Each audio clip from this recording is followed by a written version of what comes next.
Welcome to Rates and Barrels. It's Wednesday, December 4th. Derek Van Riper, Eno Saris here with you. On this episode, we will attempt to condense what I think were 7 or 8 episodes last offseason into one.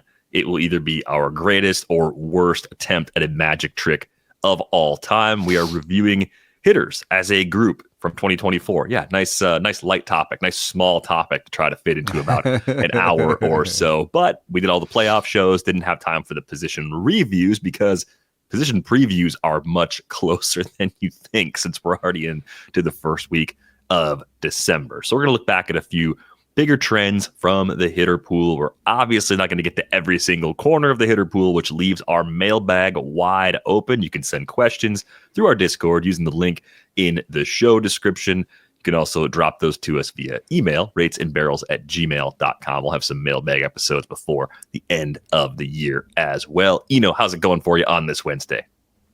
It is going well. I am overwhelmed by the task in front of us.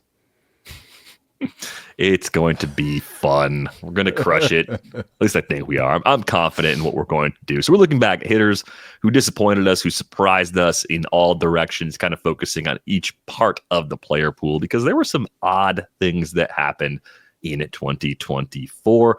I think the early trends were a little odd. I'm going to put some stuff on the screen if you're watching on YouTube. But if you look back at what was happening in the first round of this year's drafts, the Acuna injury, of course, just, for a consensus 1-1 pick, terrible outcome, of course, for both him, for anybody who had him on their teams, understandable. But you see a surprising amount of underperformers relative to projections. And we were looking at the ATC projections for 2024 because that's sort of like a consolidation of many projection sets, gives you a more consensus sort of opinion. And then we were looking at the actual earn values from the end of the season and just sorting by the difference.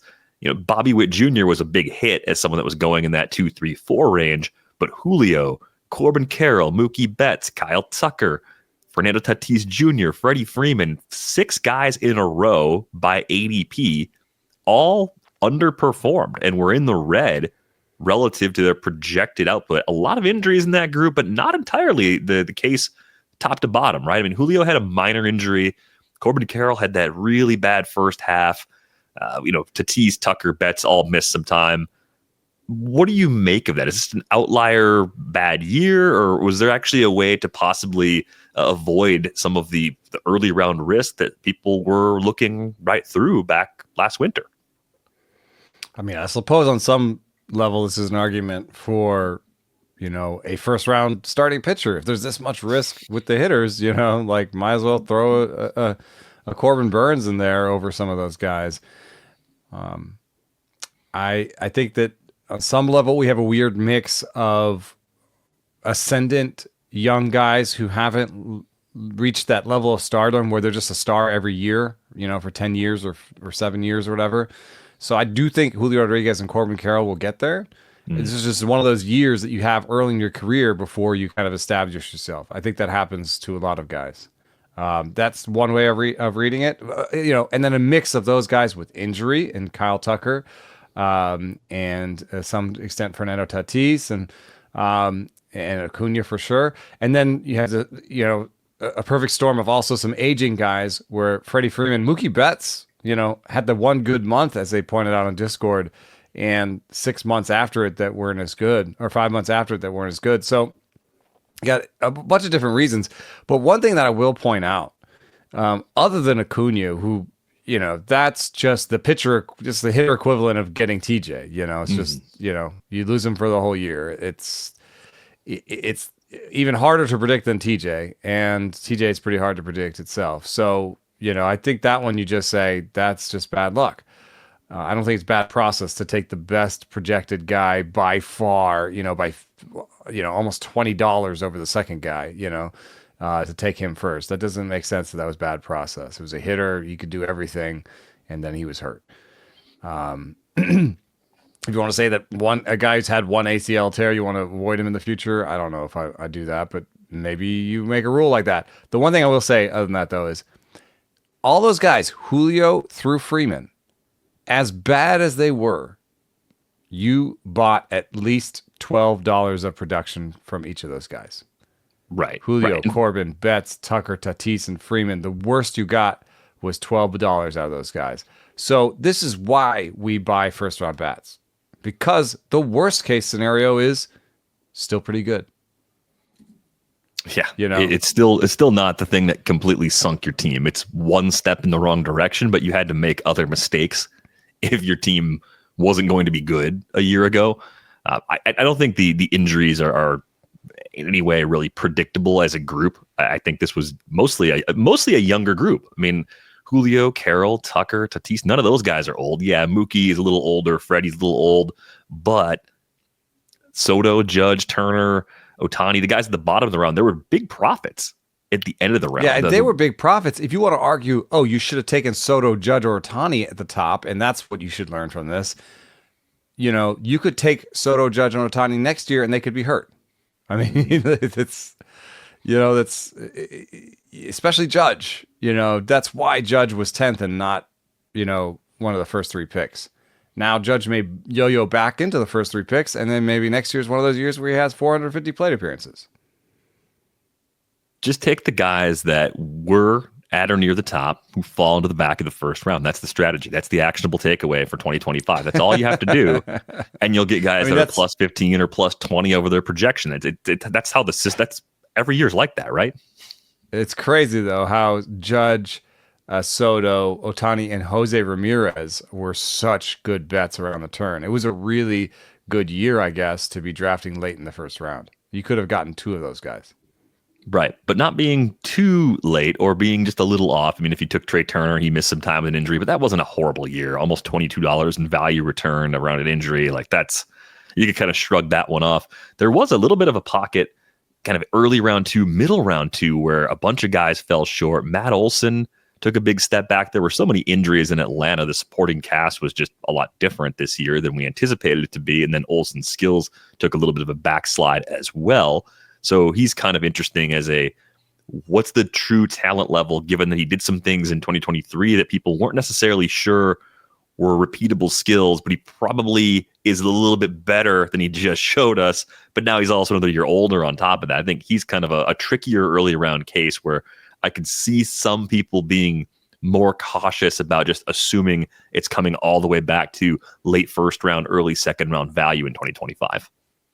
I think we have to at least consider this a possibility, that the Braves' strategy of playing their players every day is a bad one. And right now I'm pointing to the fact that Matt Olson, Austin Riley, and Ozzie Albies and Ronald Acuna were the biggest busts in the top 25 this year. Right. And injuries were a huge factor in that. Olson has played every single game in the regular season possible since joining Atlanta. Yeah. I know that Albies and Acuna seem different than Olson and Riley, but maybe they're not as different is what I'm suggesting. Like maybe Olson and Riley are just not as good because they don't get some days off. They're just, it's not something they would admit to. I know those guys pretty well, actually. They would never tell me, maybe they would, but they would just say, yeah, every season is long.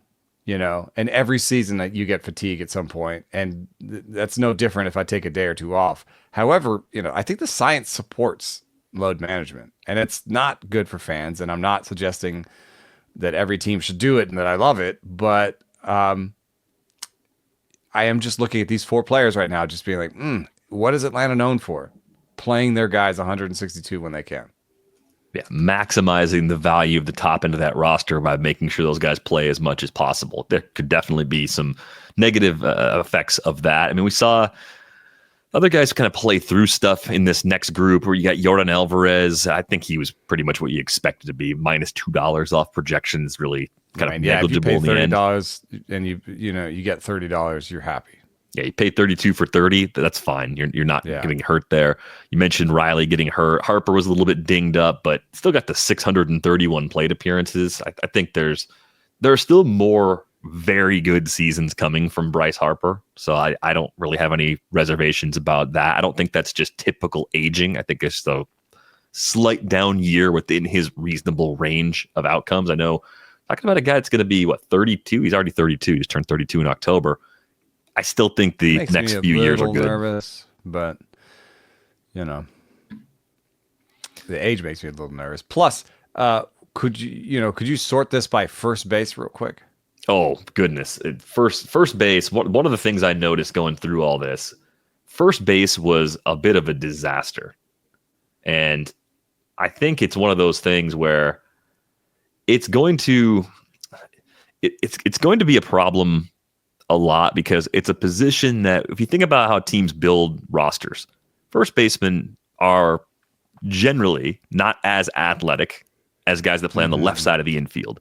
A lot of teams will platoon at that position. Might be a place where you have an older guy. You get some older guys in there. So I do think that the position carries kind of some hidden playing time risk and performance risk. And that's why you see a ton of red. Matt Olson fell short. Harper fell a little short. Pete Alonso had a down year. Cody Bellinger, first base and outfield eligible going into the year, wasn't as much of a bust as you might think, but I think projections were sort of reasonable for him coming off of a big year in 2023. You'll notice if you're looking on YouTube that he was not a recommended buy necessarily.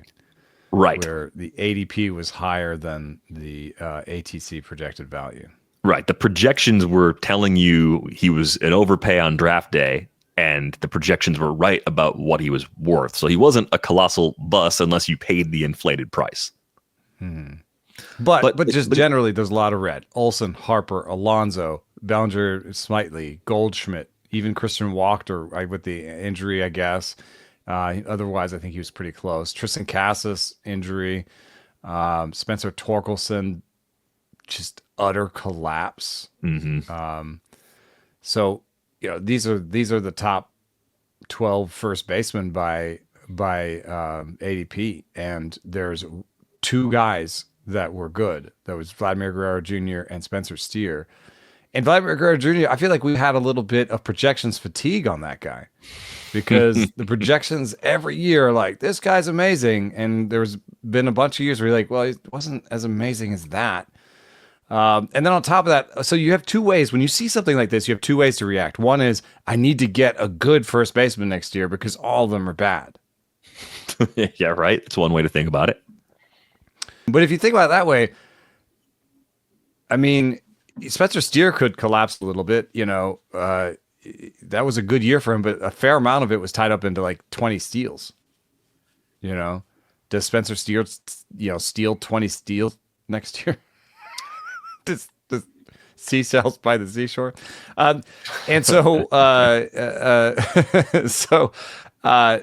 think it'd be a bad idea to target this position next year.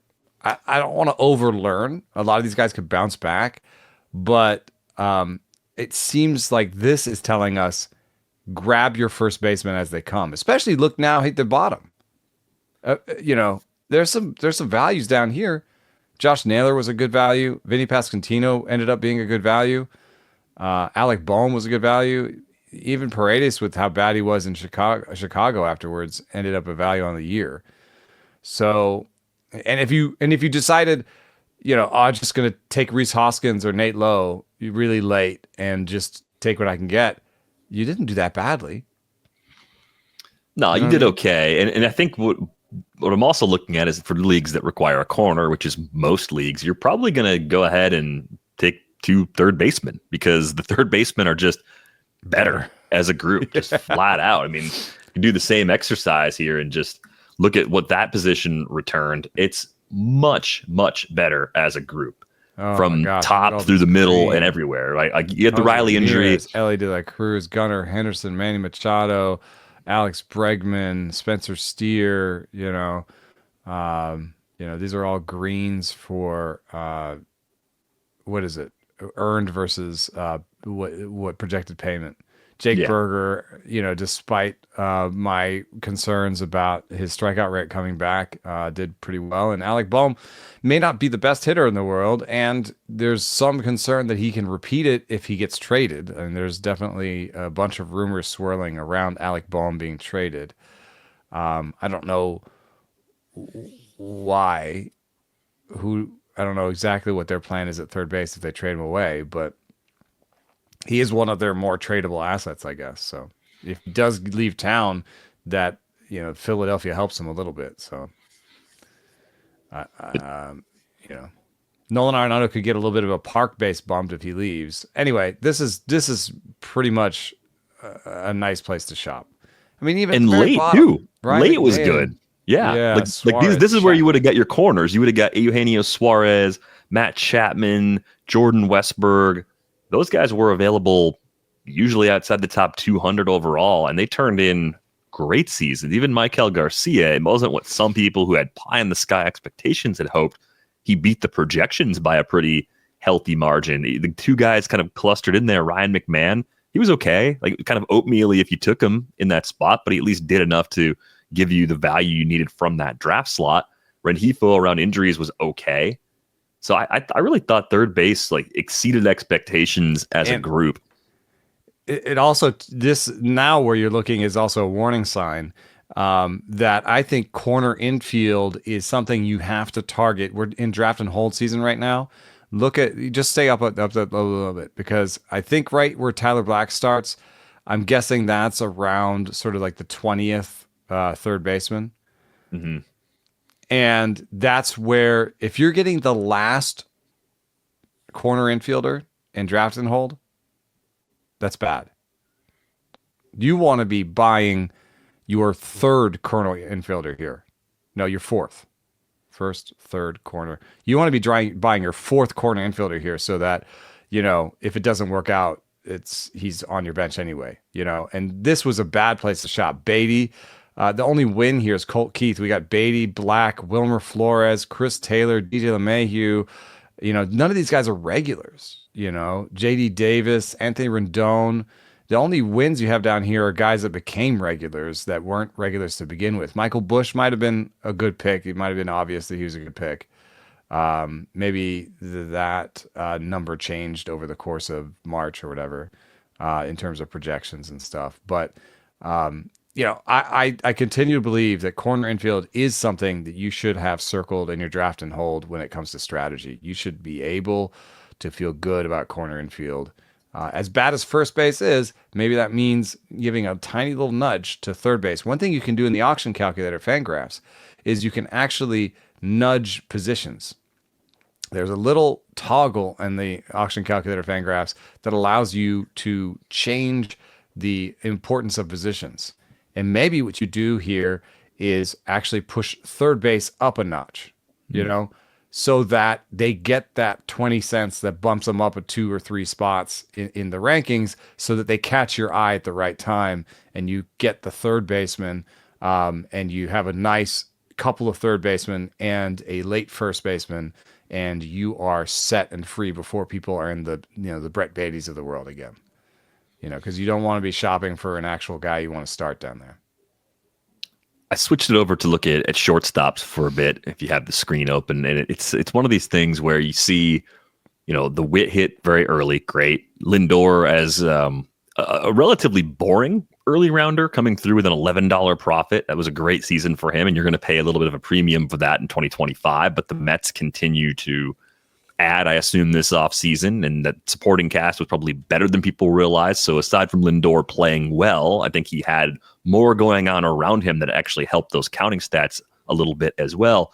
Where I think we should really focus at this position is Elly De La Cruz and Gunnar Henderson. Both were third base and shortstop eligible, but I think they're interesting because projections came out light on both of them. These are two players that if you are very strict to what projections advise you to do, you probably passed on at their respective prices in 2024, and they were extremely profitable. So is there a future takeaway from this, or is this just a blip with two guys that are just really good players, and they do it different ways, but they were great values where they were going in the early rounds?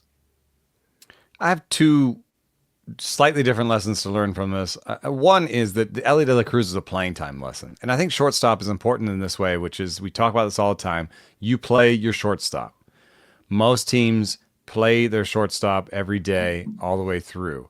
And, the exception to that is when they stop being a shortstop. So if they're old So maybe at some point Trey Turner has to move off or Corey Seager has to move off, and then they're maybe taking days off and platooning or whatever it is. But that I don't think they're quite there yet. But if you look at, worst case scenario, in terms of like CJ Abrams had a great beginning, but a bad end.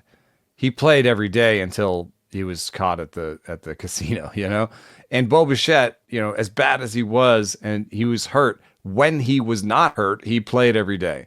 And so, I think that if you looked at the Elly De La Cruz projections, you saw that everyone was light on playing time. And if you bumped the playing time up to 600 or whatever it was, that he was actually a good pick. That was why I bought a lot of Elly and profited off of it. So that's something I think you can do at shortstop in particular. I don't know who could be the person this year that is like that. We're talking about a possibly underprojected shortstop. That could be. I don't know if there's anyone in the pool at that position who's probably going to have a 70 or 80% playing time projection. Look at the ADP right now. I mean, you have scrolling Seager through always. Seager, that's just because of injuries. Yeah. I mean, it's going to be late guys. It's going to be late guys that could be risers, right? So maybe Jordan Lawler's an example. Nowhere near the early rounds, but playing time projections on him are probably going to be light because playing time projections for Geraldo Perdomo are probably going to be pretty high. So it's finding some disagreements in situations like that where maybe it's going to unearth itself as more of a later possible mid-round value, depending on what happens between now and the time that draft season really heats up in March. Yeah, I mean, I'm a little surprised at Jeremy Pena getting 621 plate appearances. I don't know why. Maybe the Astros just do load management with him, but that seems a little low compared to his compatriots. Xavier Edwards, 629. Why 629 when the guys at the top, Gunnar Henderson's getting 684? Do you think the Marlins are going to sit Xavier Edwards? They have dude, the Zips projections came out for the Marlins, and they are below average at every position except for shortstop. So there's the one guy they should be playing every single day. I think Xavier Edwards is going to play every day. And that's more like 660. That's 40 plate appearances. If you give him 40 plate appearances, there's going to be some more goodness in there. So that's going to change his number. I see that number as being a little bit wrong. And then Ceddanne Rafaela, like 494 plate appearances? What is that all about? I don't get that at all. Shortstop eligible, not really a shortstop, so he doesn't really fit exactly what we've been talking about, but at the same time, playing time is something that you should zero in on. Jacob Wilson, 490. Why? Yeah, he should be the everyday shortstop for the A's. That's actually a really good one, I think, because he's not going to be expensive. He's going into New Park. Hey, I kind of like him. Sleeper.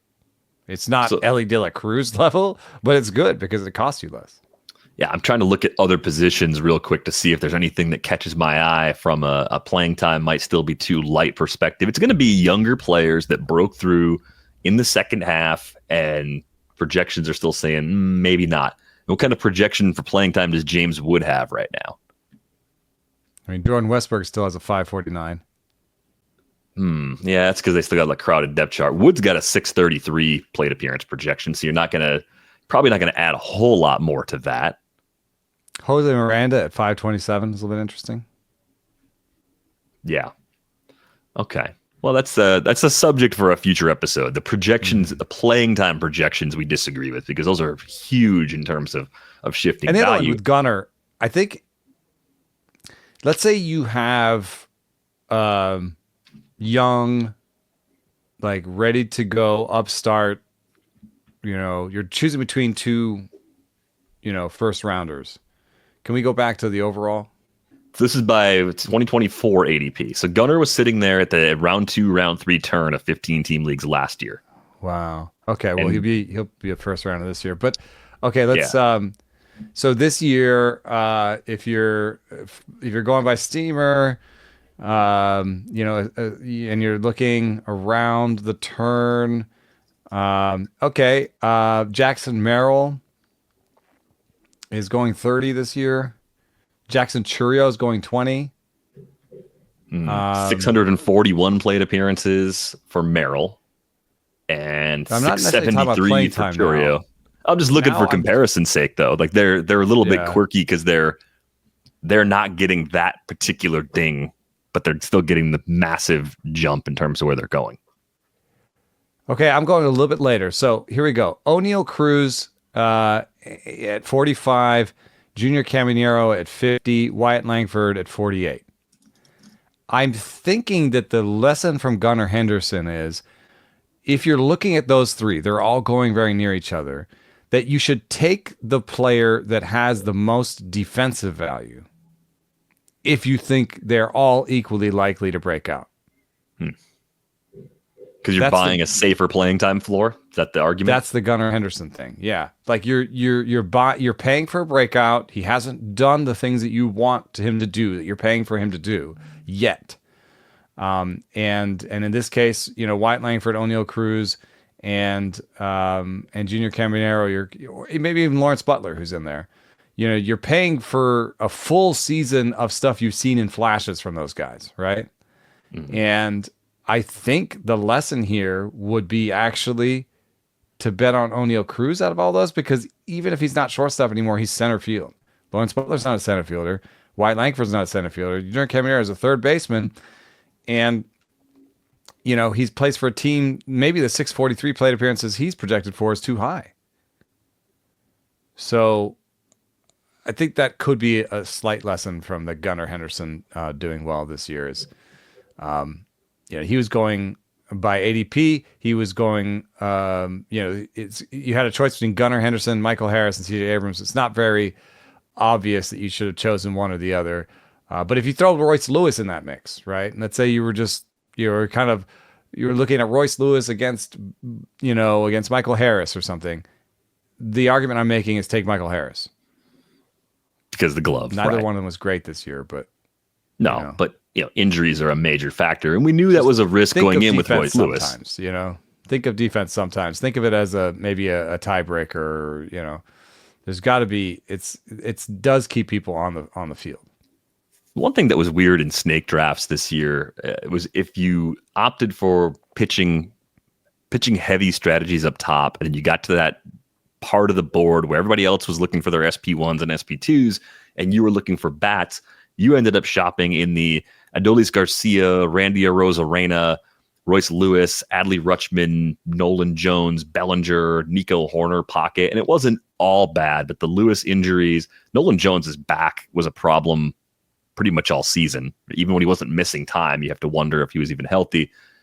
I think what's interesting, though, is that both Garcia and Arozarena, despite their flaws, seemed like the safer guys you could have taken, players that could touch at least 4, maybe all 5 categories for you.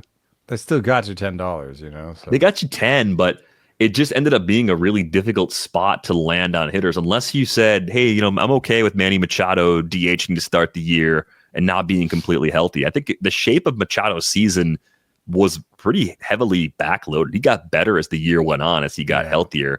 And I think there was some risk throughout last draft season that you maybe wouldn't even get that guy at all at any point in 2024. So I'm glad he made it all the way back. But I think taking the leap to Machado out of that bucket was a lot harder last draft season than it seems like it was in hindsight.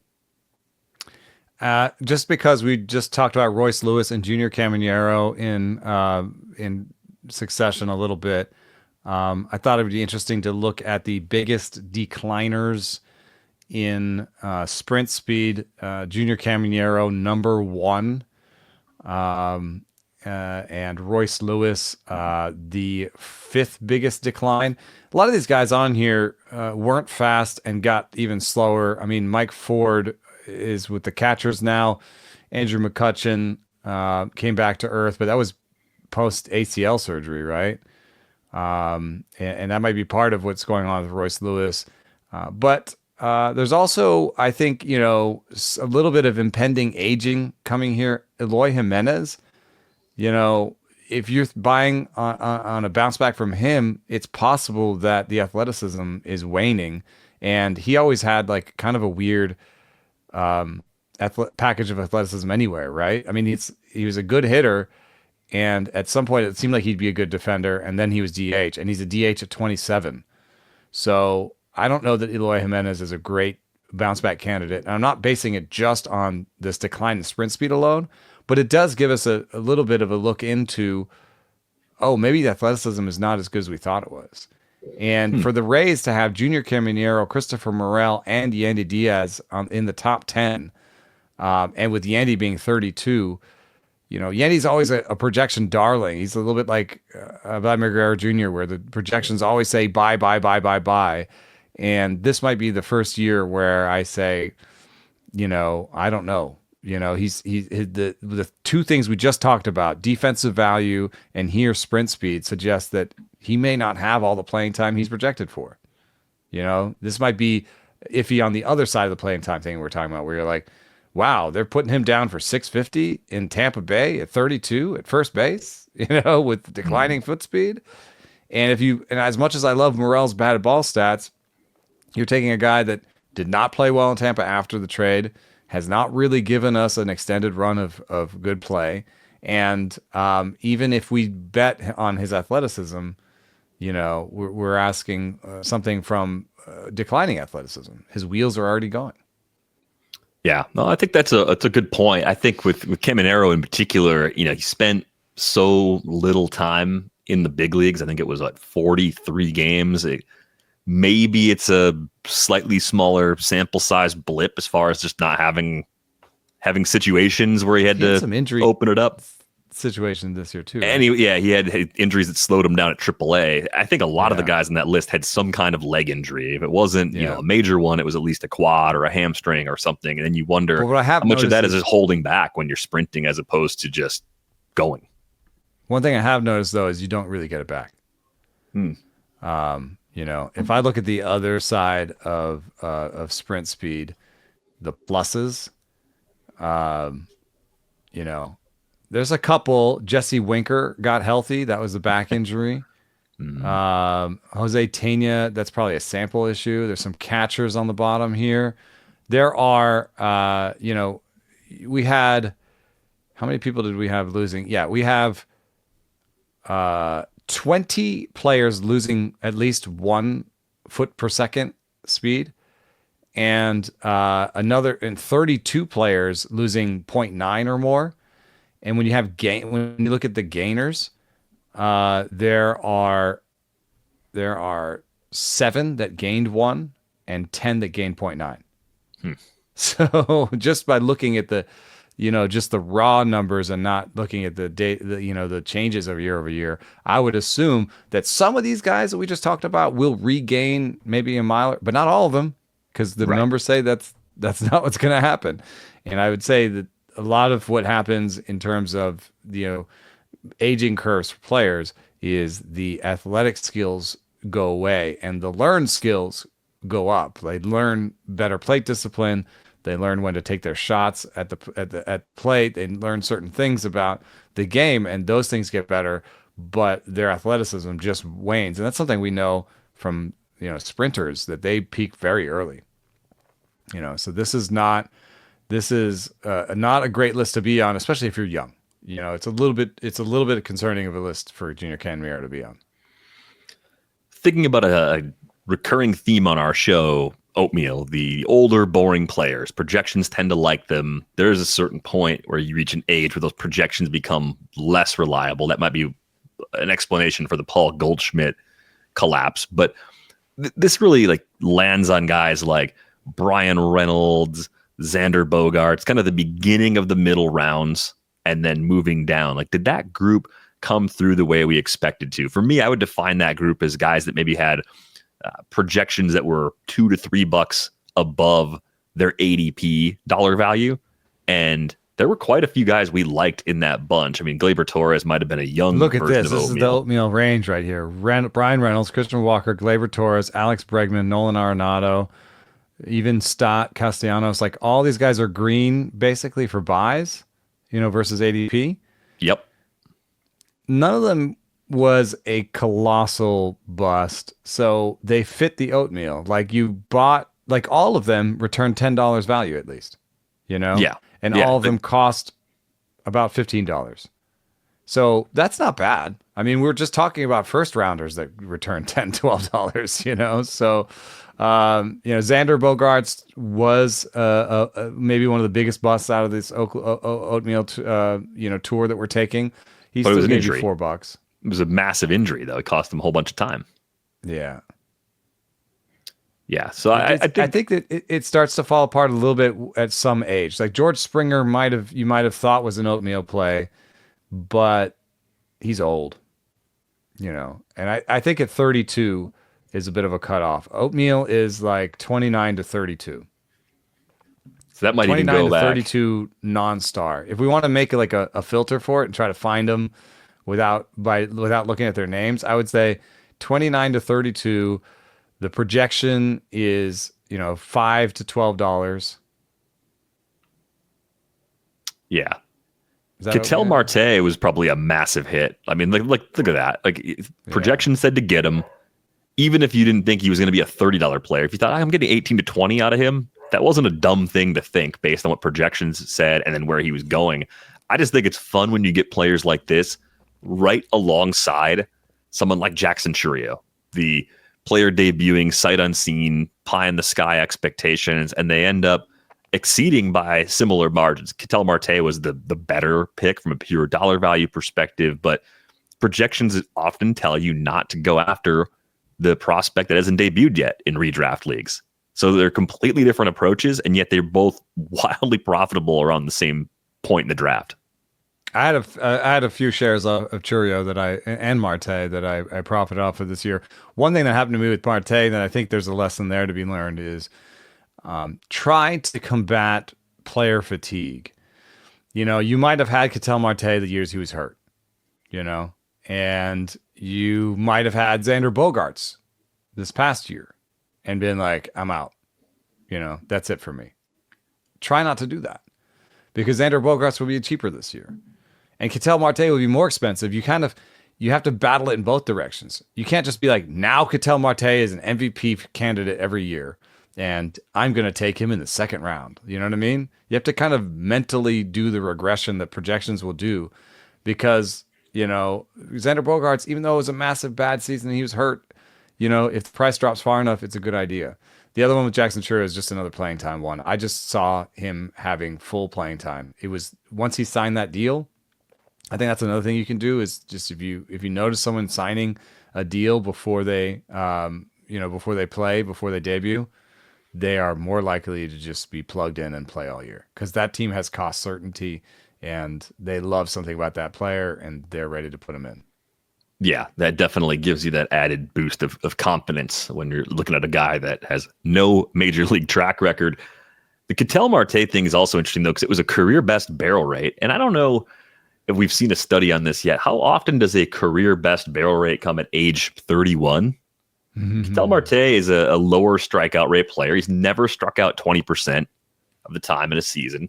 He's showed increasing patience over time, right? Walk rate's gone from 8.3 to 9.9 to 10.9 to now 11.1%. Health is part of this, though, too. Like he's had bad hamstrings.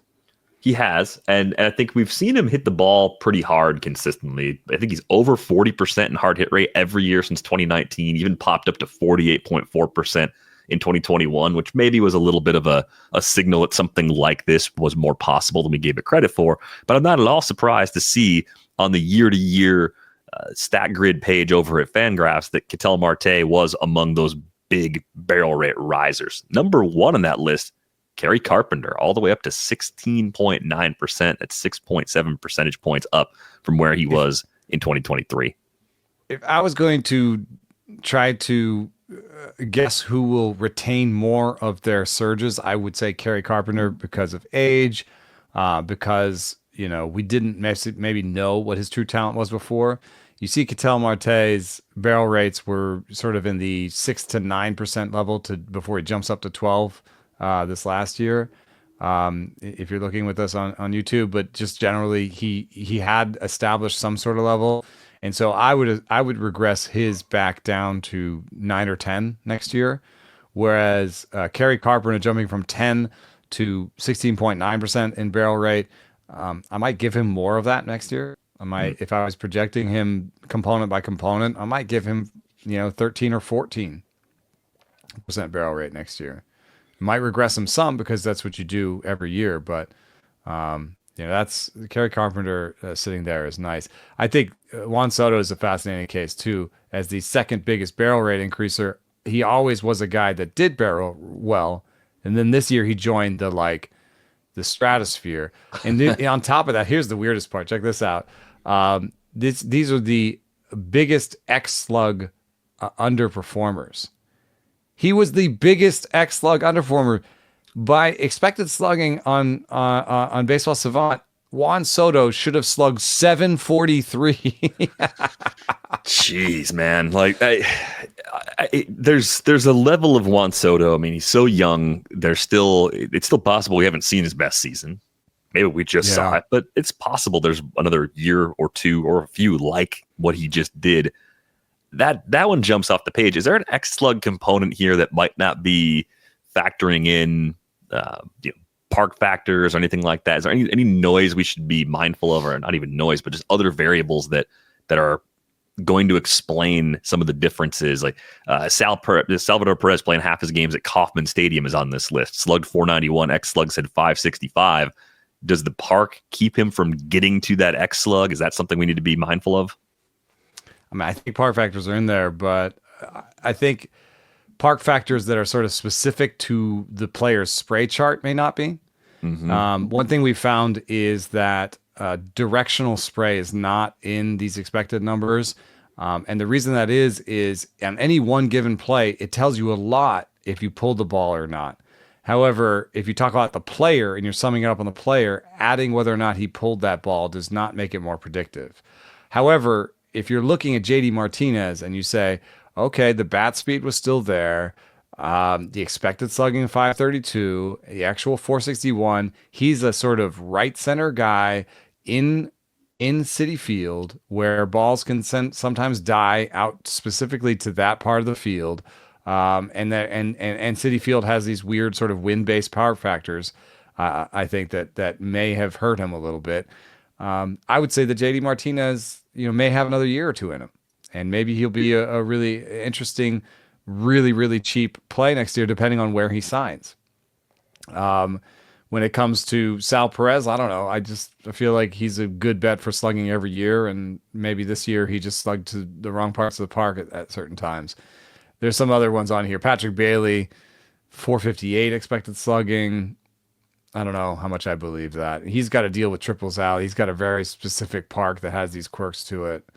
And then there's some lost seasons on here, like Bo Bichette's on here, Christopher Morel's on here, Brandon Drury. So just to have two San Francisco Giants on here and a Kansas City Royal and a New York Met makes me think that even if park factors are considered wholesale, there may be sort of quirks to the parks and these particular spray charts that have produced these outcomes. I don't think that Lamont Wade Jr. is a true talent for 85 slugging. I just don't think that. Doesn't seem like that's what he's all about, but I think he could be a little underrated in very, very deep leagues if you see enough playing time for him.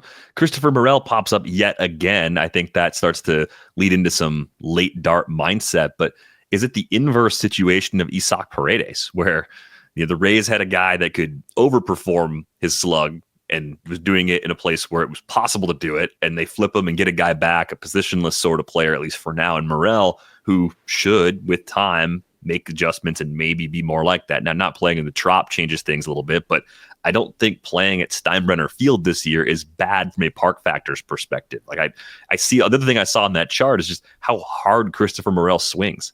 He's got bat speed at the Soto level. Like that's a really impressive underlying skill that gives you the little nudge of why do you believe in Christopher Morel for late power? Well, there's a few reasons to believe in it.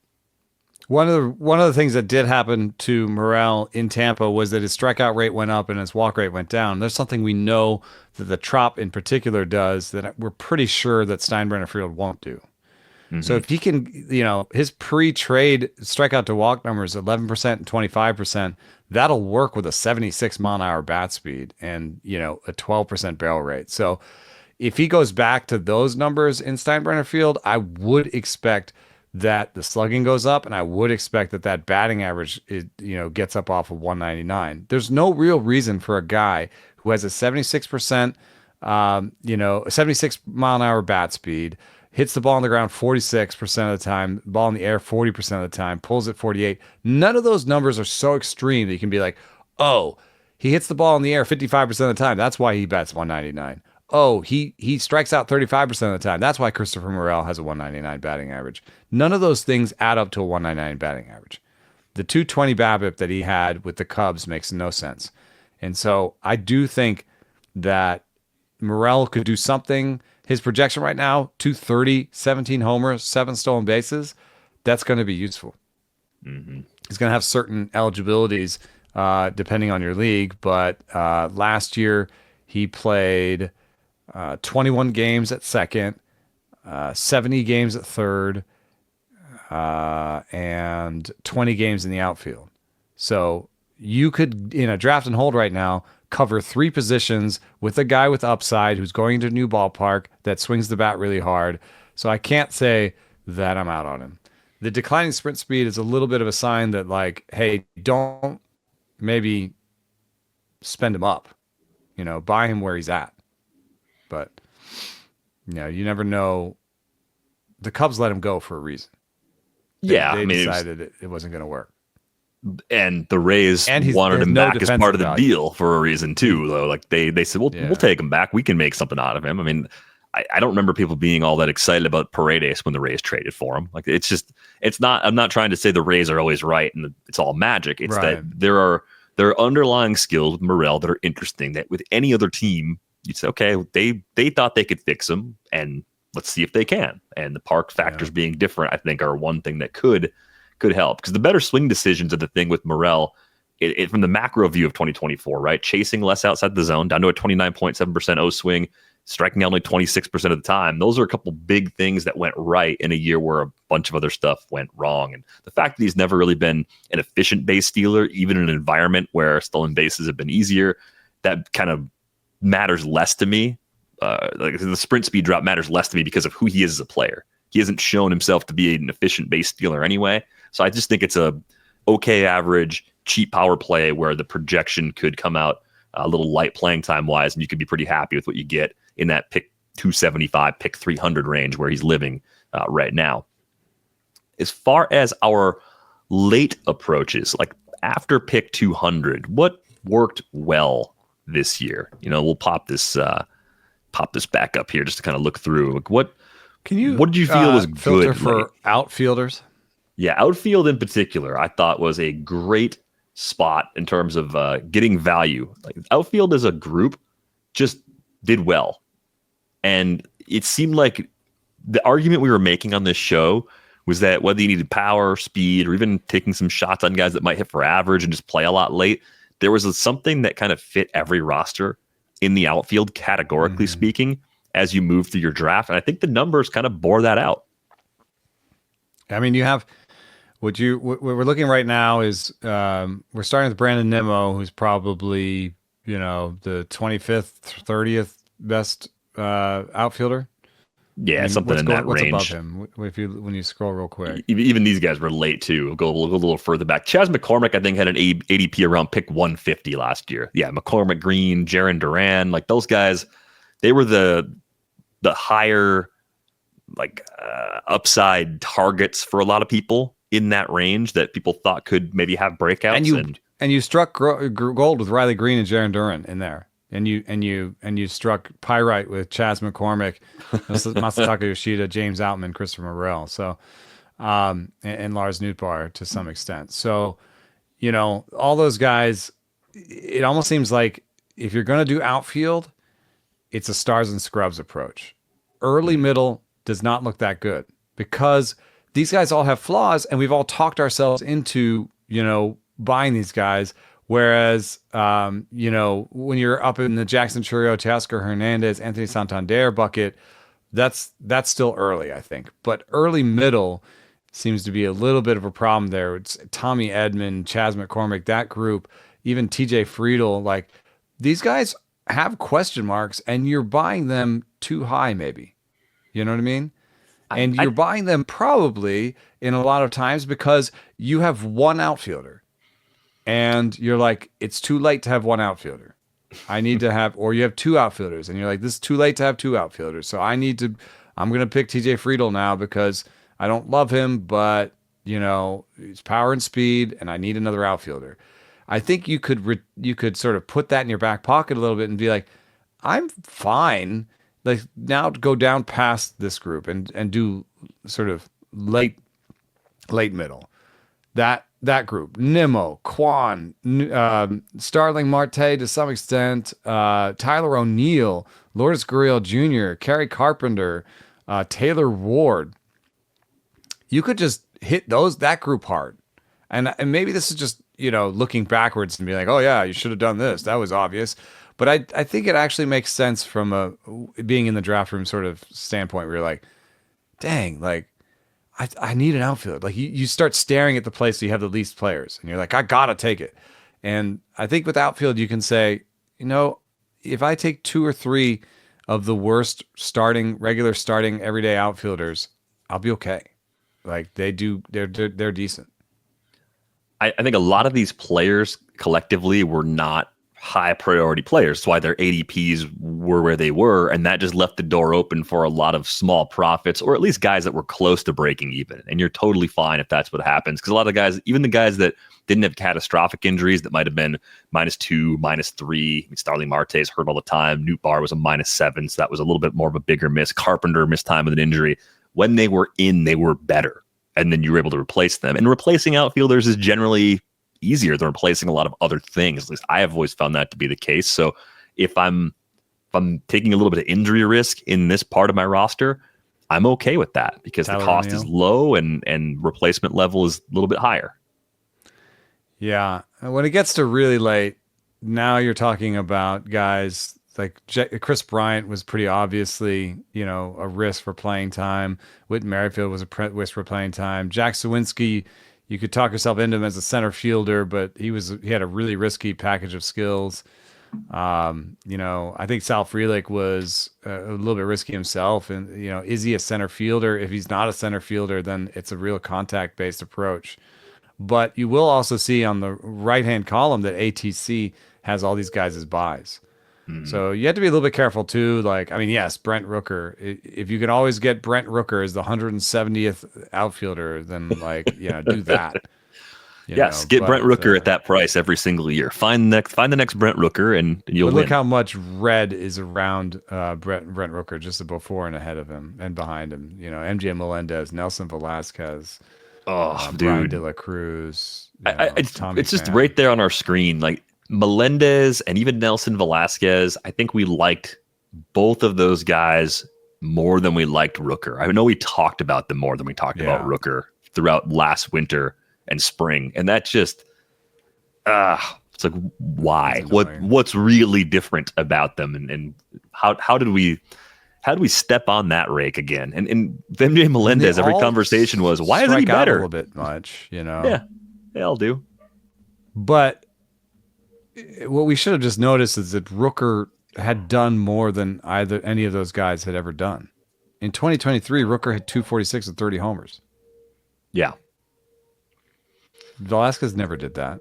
Right. We were projecting a partial, like Melendez at least had the playing time before. Velasquez were like, he was so good at the end of the year. Like, yeah, well, Rooker was good for a whole year. Like, and sometimes I think we just get too fixated on that possibility that 6 good weeks or 4 good weeks can be a great season instead of saying a good or very good full season can be a better one.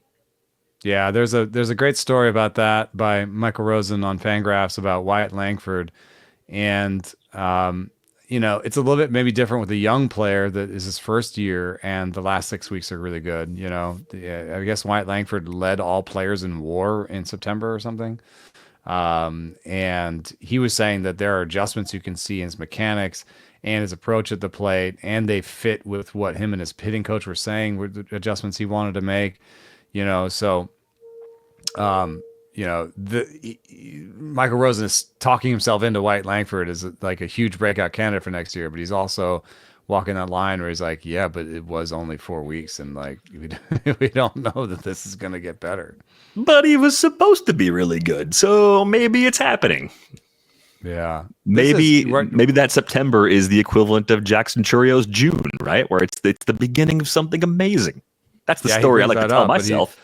He said that, Churio did it earlier and had more of a full season that you believe in. And that's the thing we're just saying. Like, if you're going to choose between Churio and Langford for next year, shouldn't you choose Churio? But at least in that case, there's a cost differentiation right now in how the early drafts are treating them. But seeing Rooker right there next to Melendez and Nelson Velasquez just makes me want to slap myself in the face and say, come on, man, like pay attention. Look at what's happening with the playing time, because that is very helpful. There were some quiet... Conforto is on your list right now. And what I'm going to posit here is that Michael Conforto, Jesus Sanchez, Ryan O'Hearn, I'm going to leave William Abreu out. That might have been a little bit of a breakout. Mickey Moniak, Matt Vierling. These are all showing and Dubon, they're all showing as values. If they get more expensive, I don't think they're values. And I think that can be that's less controversial when you talk about Mauricio Dubon and Ryan O'Hearn, because you're like, and Mickey Moniak, you're like, those guys are, those guys are not necessarily regular players, Yeah. And you just got lucky. You see those late spikes, ADP versus hitter production right now in the 600 ADP or whatever. Is that 600? Which one's plate appearance? Which is an ADP? Plate appearances is the y-axis. Yeah. ADP is the x-axis. And I put this chart up that our buddy JH, who was on a couple episodes ago, put together, because I think all these guys were going right before that playing time cliff. And I think it's important if you're getting those 4th, 5th, 6th outfielders. Yeah. There's definitely like a last chance saloon tied to the playing time projections. And I think that's why you see all these guys sort of clustered together. I mean, Brenton Doyle, but that doesn't mean they're smokes. Equally likely to be good players going forward. I mean, if you just think about what type of player Dubon is, like, they needed him, but will they need him equally every year? And as he gets older and his back gets worse, and his glove gets worse, then he's less likely. Like, think of how Chris Taylor aged. I think that Mauricio Dubon may have a similar thing, where he was one of the best utility players when his glove and bat were good enough. But as those things start to go away, there is a cliff at some point, I think, where you're like, wow, I don't want to play you anywhere now. Like, I wanted to barely play you everywhere. Now I don't want to play you anywhere. Where Conforto sits on this, I'm not entirely sure. I mean, people did point out that Conforto just had his best barrel rate since 2017, his best max EV since before the shoulder surgery, and just really put together some of the best underlying numbers he'd had in a while. But I'd like to point out, in the meantime, he's gotten old. He's 31 years old. And we don't know right now what sort of situation he's signing into, And so if he signs into a partial playing time situation, yes, he is a left-hander, but in weekly leagues, it's going to be harder to play him. And so he's just going to be a guy that really has a hard time rising above 6th outfielder status, And so you might be buying a 5th outfielder that's actually a 6th outfielder. That doesn't seem like a bad idea, but what if you bought 2 6th outfielders that could be, everyday outfielders? It could rise above to 5th and 4th outfielders in a fantasy sense. You know what I mean? So yeah. I know that there's some good arrows from Michael Conforto, but the age is a big honking bad arrow. Yeah, I think you got to be careful. I think in deeper drafting holds different than leagues with in-season moves, because I think he'll keep his job, and I think the per plate appearance numbers will be fine. So I think in those formats I'm interested, but in leagues where I can make moves, I might be looking at Conforto as more of an on-again, off-again sort of player that I would use, as opposed to someone who I'm going to just leave in there as my last outfielder on a week-in, week-out basis, because, as you mentioned, the playing time, under 500 plate appearances each of the last 3 seasons that he's been out there. That's with 2 different teams, right? I think that's just sort of the way rosters are built around a player like that right now. Jesus Sanchez playing a lot, that's just the result of the depth chart around him, and you got to be careful as that team eventually gets better that maybe his playing time dries up. But he had little skills indicators for a long time that kept pointing to something better than what he had done being possible. So it's not a shocking late value. It's just one that you do want to be a little bit careful about buying fully into for a repeat, because of all the years where he had that playing time and it didn't come through the way that it did in 2024. It's so weird that, like, he kind of he had his best season by WAR. He played the most. He had probably his best season by fantasy because he had 18 homers and 16 steals. Sanchez did. Probably a record for mentions on rates and barrels. And, hard hit great, barrel great, max EV great, 50% ground ball. There's something about this that was maybe your best season. Right. That happens sometimes too. And we say, oh, he's 27. He's not too old yet. And this is a platform season. He's going to get better off of this. I'm not sure. We're talking about 1,500 plate appearances with a 99 WRC plus and poor defense. This is not a player to get super excited about. The number of mentions on rates and barrels in this coming year are going to go down. That is my metric. You do have a lot of control on that, so there will not be a betting line available. That is not a thing you can fire off bets on. JJ Bleday, I think JJ Bleday is kind of interesting because his breakout, his consolidation year was probably overshadowed by Lawrence Butler a little bit. And I think, when you're looking at defense, you're saying, hey, 157 games in center field. He's the center fielder. Do you trust the playing time? No. To stick anywhere near that level? 642 plate appearances for JJ Bleday, I think, is a big, big part of why the season jumped as much as it did. Skills were better, right? He struck out less, slugged a career best 437, and now, like all the other A's hitters, is moving into a more hitter-friendly environment. But are you looking at him more like a Conforto for playing time? Yeah, because I was about to say I don't know they have a better option. I know I thought for a while that Lawrence Butler had the skills to do it, but I've watched him now in the outfield, talked to people around the team, and he's going to be. I'm not saying he's a bad outfielder. He's just not a center fielder. And so I'm saying, well, maybe Bleday is just the guy that they stick in center because they don't have any other options. We still have Esteury Ruiz kicking around. Interestingly, he has never really done that well by fielding metrics. Yeah, I think that's one of the things where they've wanted that to happen, and because of his speed, I can see it. Maybe it's a platoon as far as the defense goes. Ruiz maybe gets those starts in center against lefties occasionally if they're just trying to find his bat in the lineup, but I don't know. Do you trust JJ Bleday's bat enough against lefties to say, yeah, it's fine, he can keep playing? That's the other way to think about it. Like, the defense might be okay or good enough, but the slash line against lefties for JJ Bleday last season, 216, 266, 448, at least had some power, and a 25.6% K rate isn't horrible. So it ended up being a league average, even slightly better by WRC plus, but it's flimsy enough in a small sample to say that could go away if he were to struggle in those matchups. He might open the year as an everyday guy, but will he finish the year as an everyday guy? Yeah, and there is some give to this depth chart in Oakland. It's an interesting one, especially for a team where the hitters are maybe going to, and we'll talk more about that next week when we have Brent Rooker on the program. But there's been some talk that Brent Rooker will play in the outfield. All these players might be headed towards a nicer place to hit, so there are going to be maybe some winners and losers in this depth chart that matter for fantasy. And I'm just looking at this left field depth chart of Seth Brown, Miguel Andujar, and Colby Thomas, and saying, that's the plan.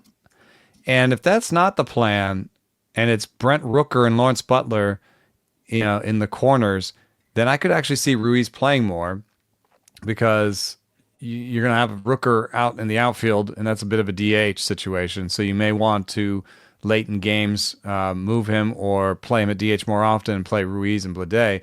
But I'm just not sure that the projections bat-wise for Brown, Andujar, and Thomas are worth a corner outfield situation. So you may talk yourself into Ruiz's defense is good enough. Ruiz's projection by Steamer is 99 WRC plus. If he actually plays a good center field, that's better than what Bleday did. And then you can say, okay, we're going to have a league average guy in Ruiz in center. He's going to be league average with the bat. He's going to be above average with the glove. Bleday is going to be above average with the bat and be above average with the glove in left. And Rooker is going to be our DH, and Brown and Andujar, they're backups. And that's actually what I think is the most likely thing to happen. So Ruiz is back on our radar as a possible sleeper? At the very least, it's just a cheap speed dart because you're not drafting him right now. He's not going inside the top 500, so free shot at playing time. And if they're not going to use him, maybe some other team would be interested as a fourth outfielder or semi-regular too. Like there's some reason to believe there's reason to like chase that. It's so hard to do a true review. Anytime you do a review, you start going into preview. Yeah. Oh yeah. No, that's the problem. That's the slippery We were talking about slope. late outfielders, and we just immediately were starting talking about next year. Well, no, we're thinking about the future, even though we're looking back at what just happened. So, I think one of the big takeaways, though, for me, prioritizing the left side of the infield early, making sure I've got those positions covered, and then the corners and the middles coming from third and short. That's probably a heavy priority for me. It was a priority last year, too, but seeing another year where first base lagged, and then knowing that you've got those options throughout the outfield that will play enough, will offer a lot. I didn't really get into the Brenton Doyle details. I think we talked about him right at the end of the season. I think the Brenton Doyle, like, what can you learn from what happened this year is elite defenders in center field are going to play. If you see elite defensive skills in center field available after pick 400, generally, that's a risk we're taking. If it doesn't work out, okay, you swing and miss, no problem. If it hits and they play for 550, 600 plate appearances or more, the counting stats alone are going to be good. And if they have some pretty good skills to put around it, like Doyle does, then you get a massive profit. Here are some possible candidates for next year. And I'm throwing these out. When we get to their positions, we can investigate them more thoroughly. I think one that I believe in full-heartedly is Pete Crow Armstrong as the center fielder in Chicago. Right. Already getting defender. A bit of a lift on him, right? It was pick 150, I think is where you're probably looking at Pete Crow Armstrong right now. He's going to cost you a little bit something, but I do think he just keeps that job. Here are some more iffier ones. Jacob Young, by outs above average, was the second best defender in baseball last year. And we know that they're bringing in outfielders and stuff, and we know that Jacob Young's offensive profile leaves us, wanting. But if he's that elite defensively, they may want to have that between rookie outfielders, Mm-hmm. So maybe Young's playing time is safer. Michael Ciani in St. Louis was the seventh best defender in baseball last year by outs above average. And I know they have Victor Scott, and there's stuff that we like that Victor Scott does better, but maybe Ciani, jump past him on that list. Other guys that stand out, I think Anthony Volpe, his defense is going to keep him, steady. So he's a good sort of back end starting shortstop play, I think, with a little bit of upside offensively. We've talked about him a bunch. Jake Myers, 15th best defender and was a kind of a zero on offense, but he played all the time. Joey Ortiz, where he plays is not for certain, but I think he's going to play. Yeah, he can play enough spots where, regardless of who they add to the mix, he's still got a shot at a lot of playing time. Yeah, so Dubon's still ranking highly there. Johnny DeLuca, 38th best defender by outs above average, and ahead of center fielders like Michael Harris, Johan Rojas, Parker Meadows, Julio Rodriguez, Jake McCarthy. So maybe the reports that Johnny DeLuca is going to play center field in Tampa are more believable than people seem to be taking them at.